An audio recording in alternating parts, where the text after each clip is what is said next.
आमंत्रित कर रहा हूं।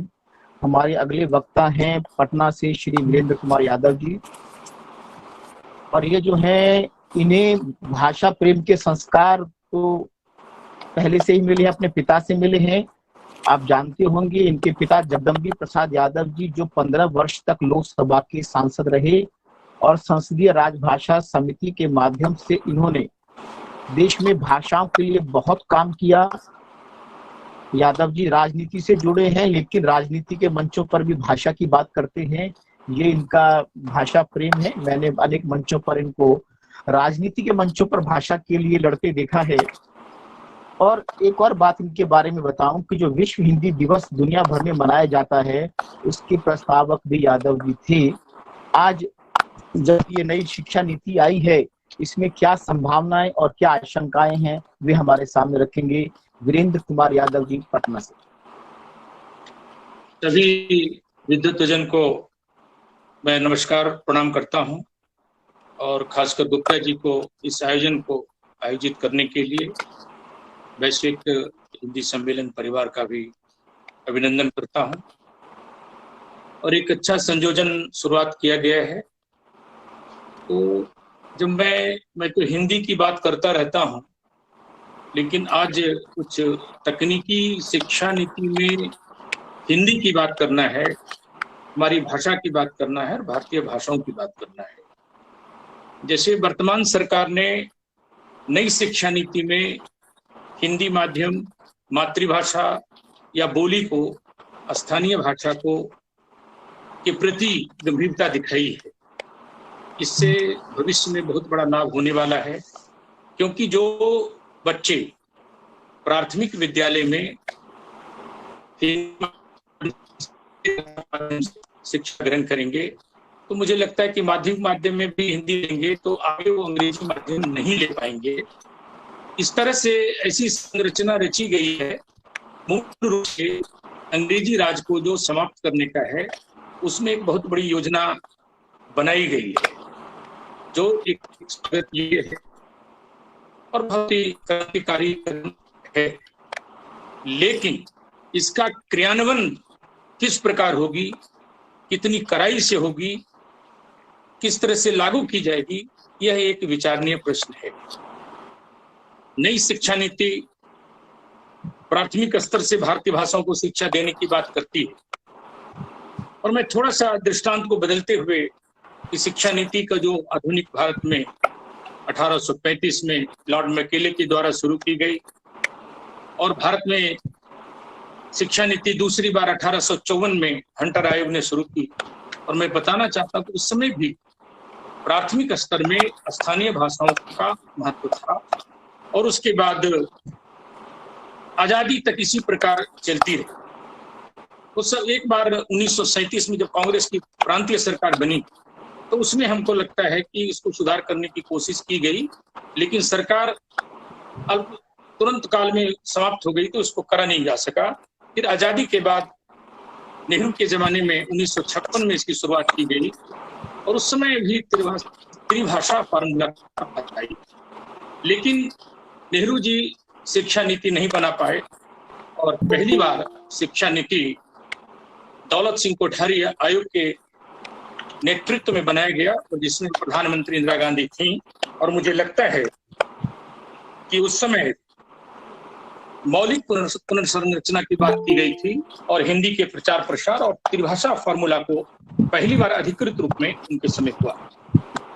उसके बाद दूसरी राष्ट्रीय शिक्षा नीति राजीव गांधी के समय में हुई, जिन्होंने समूल रूप से खासकर कमजोर वर्गों को हर शिक्षा से जोड़ने का प्रयास किया, जिसके परिणाम स्वरूप जो मुक्त विश्वविद्यालय, ग्रामीण विश्वविद्यालय और नवोदय विद्यालय खोले गए।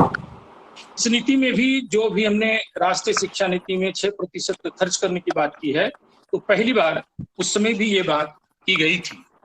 तो मैं समझता हूं कि 1992 में नरसिंह राव के समय में शिक्षा नीति में परिवर्तन हुआ, और प्रोफेशनल और तकनीकी उच्च शिक्षा के लिए परीक्षाएं अनिवार्य की गई। और उसी दौर में शिक्षा के मामले में पहली बार निजीकरण की शुरुआत हुई।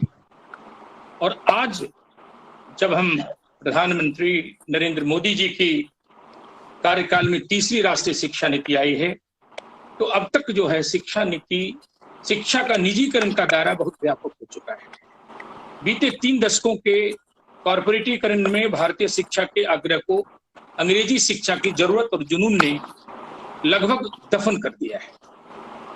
दरअसल यहाँ एक बात मैं साझा करना चाहता हूं कि एक तरफ देसी जबान में प्रारंभिक शिक्षा और दूसरी तरफ शिक्षा का निजीकरण, तो ये दोनों बातें जो है परस्पर विरोधी बातें हैं। तो नई शिक्षा नीति इस विरोधाभास को तोड़ने का शायद ही कोई उपाय सुझा रही है।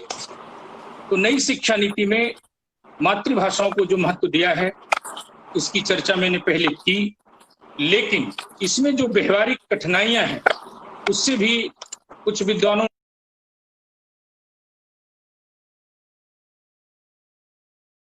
बहुत सालों से इस चीज में जुड़ा रहा हूं। क्या गुप्ता जी कुछ बोलना चाह रहे हैं? नहीं बोलिए। मैं एक दो यदि हम चाहते हैं कि 6ठी कक्षा तक बच्चे मातृभाषा में पढ़ लें, तो 8वीं कक्षा में फिर अंग्रेजी से कैसे निपटेंगे?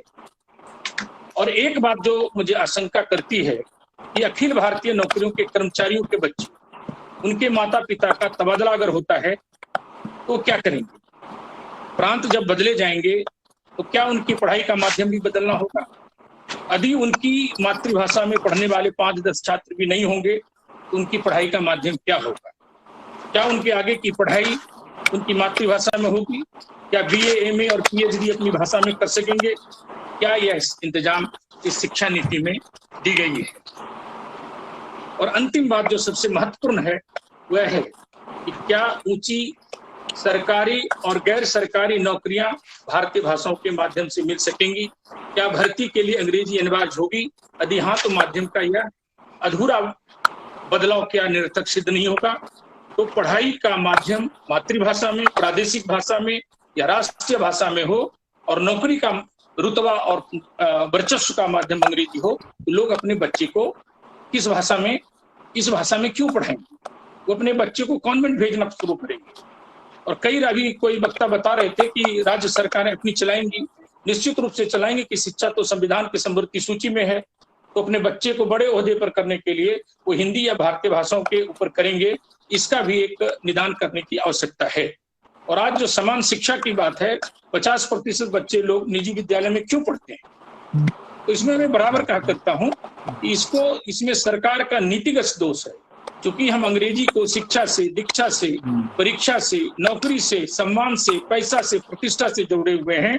तो जब तक हम इस भारतीय भाषाओं का विकल्प उच्च शिक्षा में नहीं देंगे, जो कि ये शिक्षा नीति चूक गई है, इसमें ये सुधार होना चाहिए था कि ताकि गंगोत्री की जो गुप्ता जी कहा करते हैं कि हम गंगोत्री को शुरू से करेंगे, शुरू के बच्चे पढ़ेंगे तो ऊपर चले जाएंगे, लेकिन जब ऊपर से आएंगे गंगोत्री तभी नीचे तक जाएगी।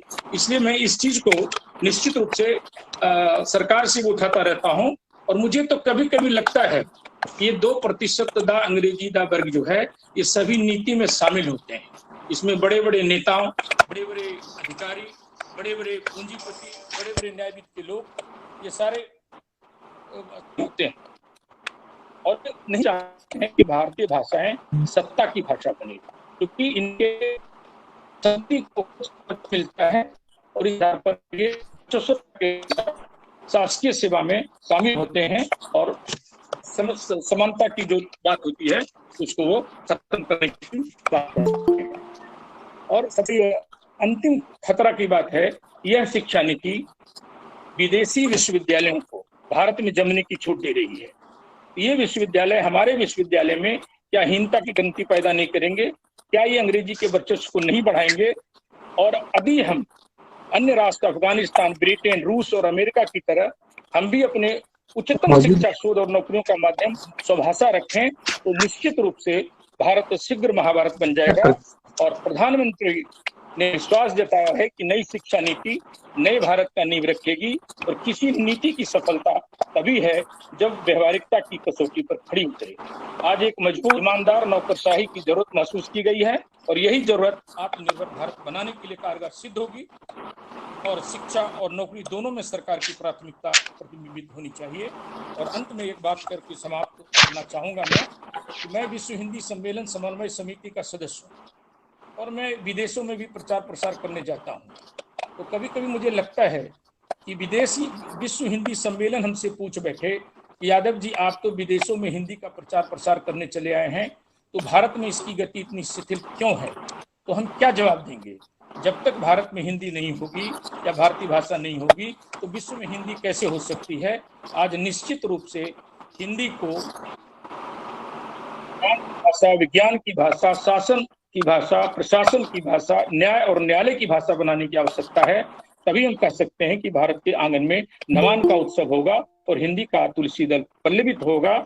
और एक जो इस शिक्षा नीति में जब हमारे सर्वोच्च न्यायालय की भाषा, बस एक मिनट, जो सर्वोच्च न्यायालय की भाषा 348 धारा के तहत निर्धारित किया गया है, इसको 10वें विश्व हिंदी सम्मेलन में सरकार के पास प्रस्ताव पारित करके संशोधन करने को दिया गया है। तो अगर इसको संशोधित करके सरकार अध्यादेश पारित कर देती तो सर्वोच्च न्यायालय की भाषा और संसद जो विधि पास करती है, अगर इसकी भाषा हिंदी हो जाती तो मैं समझता हूँ कि सचमुच मामले में ये जो राष्ट्रीय शिक्षा नीति होती वो भारतीय भाषाओं को कल्याण के लिए होता। और ये सुझाव हम लोगों ने सरकार को दिया भी है। अगर सरकार फिर इस पर अगर कुछ करती है और जब पारित करने लगती है तब इसको जोड़ती है तो बहुत ही सार्थक पहल होगी। और बहुत बहुत धन्यवाद ऐसे आयोजन करने के लिए गुप्ता जी को और अन्य विद्वजन को। नमस्कार, धन्यवाद। बहुत सही बात कही। जब तक संसाधनों की ढलान अंग्रेजी की तरफ रहेगी तो किस प्रकार से हिंदी जो है वो आगे या भारतीय भाषाएं आगे बढ़ेंगी। तो जरूरत तो ये है कि संसाधनों की ढलान जो है वो भारतीय भाषाओं की तरफ जानी चाहिए। बहुत सही बात कही उन्होंने। इसके बाद हमारे बीच में अम्बाला से